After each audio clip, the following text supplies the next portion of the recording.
Kukuha sila ng pang-overwhelm talaga sa crowd control kontra dito sa AP Bren at panghanap possibly, kung hindi man kay Super Marco, kay Few or kay Ogwen man lang dahil likely naman na mag-all damage build etong dalawang mid laners ng AP Bren. Mukhang ganun ang gagawin. Keep AP Bren keeping it simple. This is, wala nang ano to, wala nang adlib-adlib. Simple lang. So Rene J, Angela nga. Oo. You need to protect the Claude. You need to protect the Claude as much as possible. Oheb yan. Oheb Rene J combo yan. Yes. Here we go. Magsasama Here we go. at tutulungan na naman. Magsasama at magtutulungan. Alam naman natin, for the past 3 years, world-class MLPP ang pinakita ng Blacklist International. Then again, you have AP Bren, who is a low-key winning tournaments. Low-key winning historic tournaments, I should say. Para sa bayan. Sino ang magre-representa sa Pilipinas para sa M5 World Championship? Parehas pang vintage lineup ang pinakita ng dalawang team. Walang fancy-fancy, walang adlib-adlib. Ano ba ibig sabihin nito? Ibig sabihin ba nito? Laban lang, ganon? Laban lang in terms of how familiar you are with both of these teams. Nakalaban mo to for 3 straight months. You've been together, trying to at least help one another. Kung tutuusin nga, but like in the recent interviews na napapansin natin, you know, Sensui, Calteezy, they have very different playstyles, but the same way, kailangan nilaban ng AP Brento. And same goes for Blacklist International. Parehas comfort no? Parehas comfort picks ng dalawang koponan na to. So we expect a lot of skirmishes. And we expect a lot of skirmishes na pangungunahan ng AP Bren. They are in the driver's seat. The driver's seat. Meron silang Matilda na nakita nga natin nung halfway through S12. Sinasay ko lang ni Ogwen Oh, napakaraming star shatter na tumatama na in less than a minute pa lang Masakit dito sa yan. ating laban. At gaya ng sabi dito, ang gusto mo talaga makita from AP Bren ay sila yung makakapag-set ng tempo o makakapag-agro kasi nga naman nasa kanila yung superior din na sustain as of this moment dahil nga sa hawak-hawak ni Master Ogwen na Matilda na hindi nga tinatantanan dito sina Yue. Top of first blood ko. First blood going on. Kagaya nun. First blood para kay Master Ogwen. Saktong-sakto yung sinabi ni Brigida kasi nga mauuna siya. Then again, nakita natin yung emblems kanina. Ang bilis ng Blacklist International. Naka-full boots with the fur na emblems. Napakadali nung initiation na ginawa niya. And also the threat of having yung Pakito na nandun lang talaga sa may bandang gilid. Very willing na maging aggressive itong si Ogwen. Kaya naman siya nakakuha ng first kill. The advantage of having the vision ay hawak ngayon ng AP Bren kahit na hindi pa umaabot si Few sa level 4. Master Ogwen, nag-aabang at nag-aamba lang muna kay Sensui. Dalawa pipiliin nila ngayon yung nakaw ba ng purple or yung turtle. Hindi pa naman nakakapag-level 4 dito, both Edward as well as Yue. Dahil si Few ngayon ay nakapag-level 4 na rin. So kahit pa paano ay nakakuha sila ng advantage in terms of yung XP. Pero mukhang dito ay hindi naman bibitawan din ng Blacklist International basta-basta. Hindi natamaan. Yup, heavy spin ay gagamitin na ito si Sensui. Yung turtle medyo half health pa. Although si Edward ay gamit na rin ng kanyang flicker. It's gonna be a decimation brought about by Calteezy para makakuha ng extra kill para sa AP Bren. Level 4 turned level 5. Medyo isolated ngayon ng Blacklist International. And they're gonna be giving this away. Calteezy and AP Bren secures the first turtle of this fight. Aggressive movements from AP Bren. As usual, na nakilala natin sila. Then again, may nangyari sa bandang top lane. Kumuha ng secondary lane si Oheb. Para kahit paano makabawi. Sinasabayan lang nila para hindi sobrang lumaki yung agwat. At napakalaki nga lang nung nagiging problema ngayon ng Matilda Novaria combo na meron ngayon ng AP Bren. Kasi all Ogwen is doing right now ay sobrang binibisyunan talaga ang Blacklist International. Hindi pa natin nakikita na hindi sobrang tumatama yung star shatter talaga dito ni Few. Kanina pa siya talagang nakakapoke ng sobra at nakapokus pa nga yata siya kina Rene J, kina Yue. So hindi nila nagagawa ng sobra yung trabaho nila na makakapag-poke din sana kasi hindi ka na makakadikit agad sa AP Bren. Kung nauuna at nauuna dito si Few kasi sapat na si Ogwen mag-isa na dikitan na lang yung members ng Blacklist International. Nakagawa naman niyang iwasan yung mga glooms. It's the vision na nagagawa ni Few. And of course, the vision na nagagawa din ni Ogwen para hindi rin kaagad makalapit ang Blacklist. Kaya napupok. I get what you mean.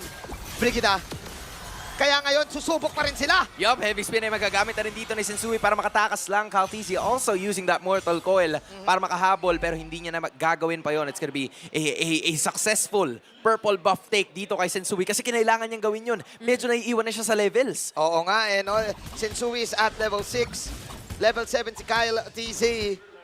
Let's look at the duo hero statistics. 65% win rate ang Arlot at ang Claude. Yan ay nasa kamay ngayon.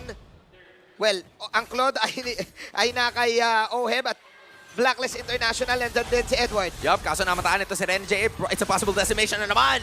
Para dito kay Caltisi, hinahanap niya rin ito si Oheb from the backside. BMI para makakalabas. But still, AP Bren with the aggression. Nararamdaman na nila unti-unti and the pressure's gonna be felt this time. Para kay Super Marco naman natilipad. Kontra sa Blazing Duet pero walang mamamataan pa. It's gonna be Super Marco going Superman on Oheb.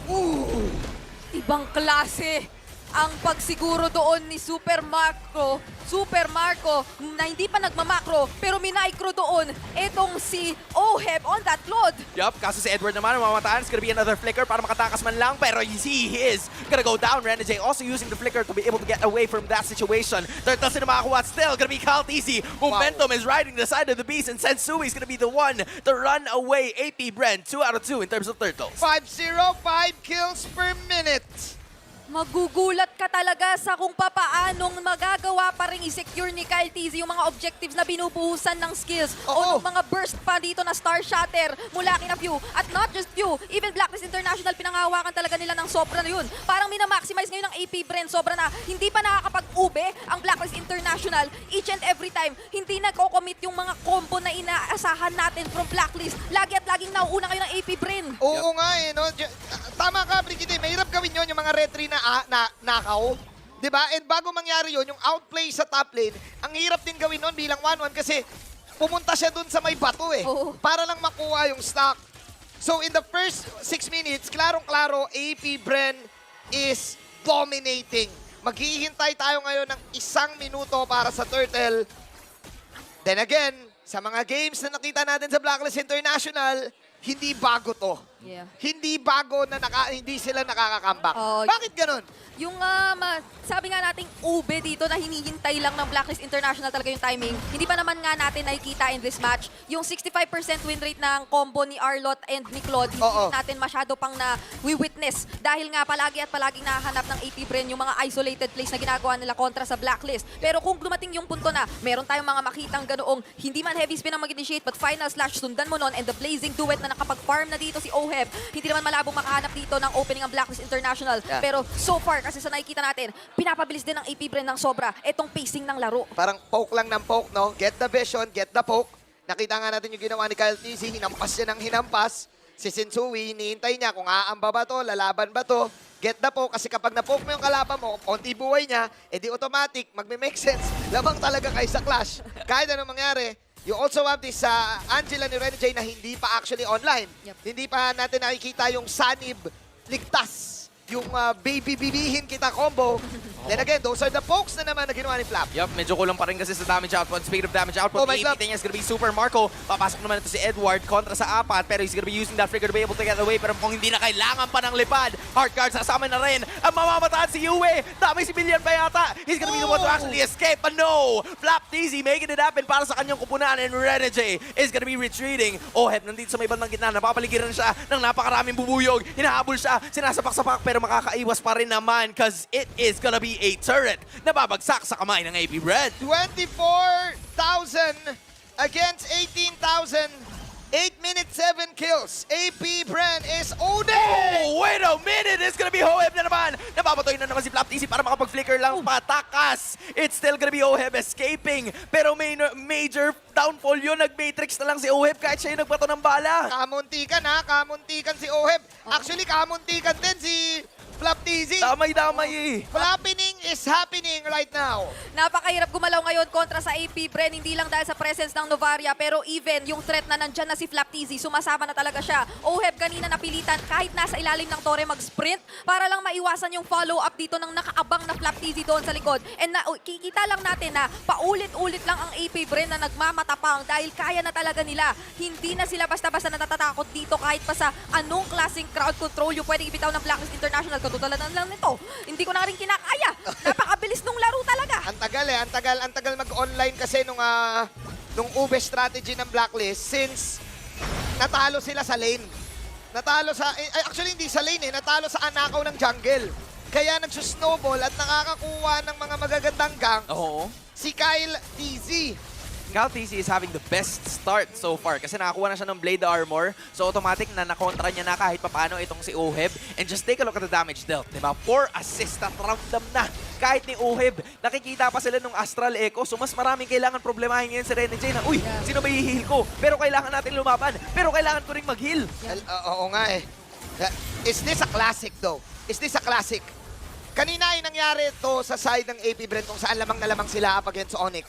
Pero classic ba to sa side ng Blacklist International? Pang ilang laro na natin nakita na may nalulugi silang parte, then bigla nilang ika-comeback, mananalo sila sa Lord Dance. And mind you, andyan din yung Lilia. Yung Lilia yung naging problema ng AP Bren noong game number 1 kontra sa kupunan ng Onyx. Is this still gonna be the same thing?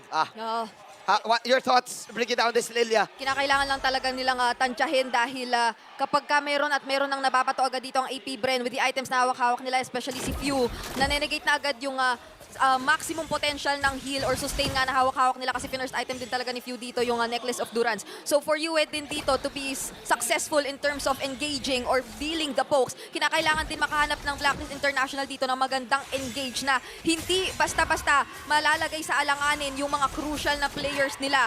Dahil kapag ka talagang sila pa ang na-forcean agad dito ng mga crucial setups such as the heavy spin or even the final slash, magkakaroon na talaga ng challenge dito ang Blacklist International in terms of turning things around for this match. Pwede talagang mabaliktad pero sabi ng AP Bren, popok muna kami sa top lane. Yup. Pero itutuloy ba to? Sensui nakapag-dash away na.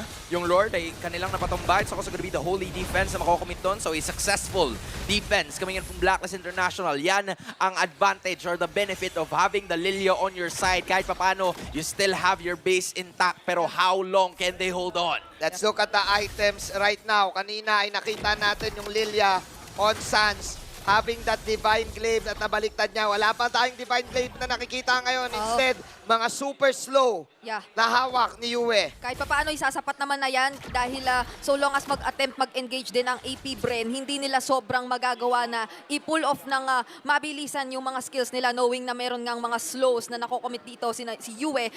Pinaprioritize lang naman talaga ni Yue ngayon i-clear yung mga waves dahil ang gusto talaga or pakay ngayon ng Blacklist International, masustain at paprolong yung laban dahil so far, nakikita naman natin, meron ng hawak-hawak dito na tatlong core items si Oheb. So ito yung timing na hinihintay lang din nila. Kinakailangan lang nila na makahanap ng opening muli dahil meron naman na silang late game insurance at unti-unti na nga natin yun makikita in a few moments for sure dahil si Oheb at yung ibang mga miyembro ng Blacklist International nagtatansya lang naman.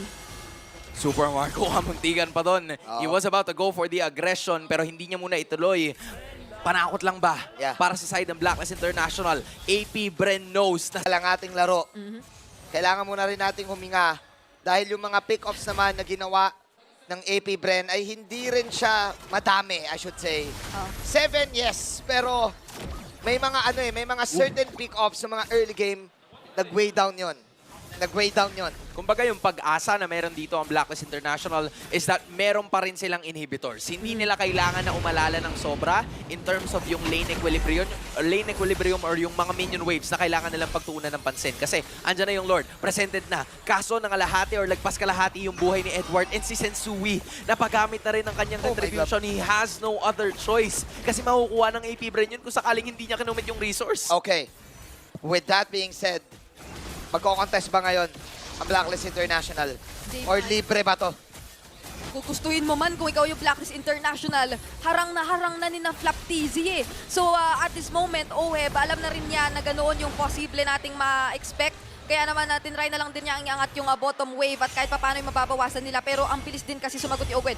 Kung nahanap siya doon, magiging delikadong depensa to for Blacklist International kasi ang bilis lang nag-spawn nung Lord right after nila makuha.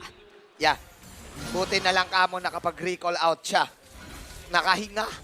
Nakahinga doon ang agents. Nakahinga doon ang Blacklist International. AP Bren on the verge to push. To push and hoping to end game number 1. 11K gold lead. Hindi to kasing laki nung kanina. Pero kitang-kita mo naman na sila ang lamang. Sumugod ang Lord. Yup, nakabangga na rin. And also, Circling Eagle ay mapaproc na rin dito na walang iba kundi si Ogwen. Pero siya mamataan dito. It's also gonna be Edward using those extra dashes para makalaban pa. This time, AP Brent. Oh! Sa may bandang kita, but look at Flap TZ though. Lumalaban pero magbabakaway din naman. Meanwhile, the rest of the members who want to go for it as well. Oh! At na naman, si Kyle TZ with another decimation kill going onto the hands of Edward. 0-4-0. AP Bren, isa na yung bagsak sa inhibitors ng Blacklist International. They wanna make it 2, pero buhay pa ang dalawang inhibitors. Si Super Marco ay nakaka-preheat din. Pero nakikita na natin yung pagiging Angela ni Renny J saving Oheb sa situation na yun. Yup, speaking of which, Circling Eagle ay gagamitin na rin. Ang namataan niya, walang iba kundi si Yue. Pero Circling Eagle, actually, yung heavy spin pala. Nabaliktad nila yung sitwasyon. Kapalit ay itong si Sensui. And Oheb is doing his best para makadepensa. Pero si Cal TZ, landing. Pero hindi yata mamataan thanks to that Wind of Nature brought about by Oheb. And the rest of the members of AP Bren, gusto nilang ilaban to. Pero Blacklist International, they still have AoE damage. Gusto pa rin nilang makabawi. And they might just do that. No minions left. Pero under naman si Ogwen. Three-pointer. Latag dito ni Few. In a final slash, dapat sana i-commit itong si Edward. Ay hindi niya na magagawa pa. Everybody's trying their best to lock it in. Oheb versus everybody. Edward is just right there. Pero hindi na yata makakabalag pa. Itong si Oheb. Edward wants to go for it. Pero sabi ng Bees, tama na. It's a plan B. Plan B high for AP Bren in game 1. AB Bren